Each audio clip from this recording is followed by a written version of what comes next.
Meanwhile, my wife was not pleased that it was taller than her.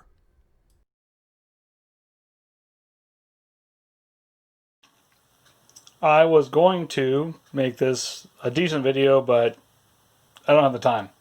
Anyway, this is a review of my Yuzhoukee 105cc saw. Yeah, it's a piece of garbage. You can get it with a 36 or 42 inch bar. The bar is awesome. It is hard nosed, but for milling purposes, that was going to be wonderful. It also has a hardened steel core, which I found out when trying to drill it. But onto the power head here. Runs like a champ, has tons of torque. However, let's see, the trigger broke twice, despite my attempts to repair it, so I had to put in a make my own aluminum one.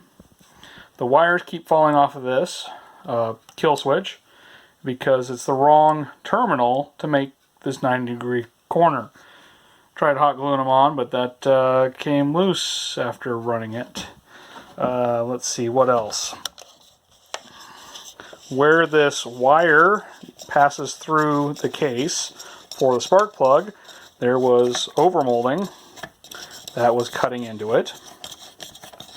So I had to file that down.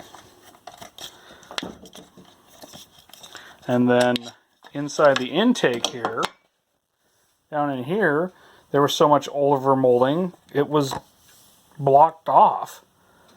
So I had to take that out and polish it up. Let's see, what other problems did I have? The sight glass on this tank, great idea. Yeah, it leaked because the paint job is so bad that the paint job was wrinkly underneath, so it couldn't seal. So I had to caulk that shut. And now for the real problem.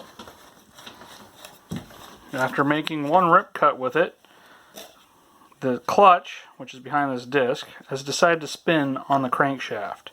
And this cheap nut, you cannot get tight enough to hold it in place. There's a forcing cone behind here. I don't want to bother taking it off again. It's just a pain in the butt. So, yeah, I cannot recommend this saw. So anyway, here's how I fixed all this. I fired the Chinese and hired the Swedes.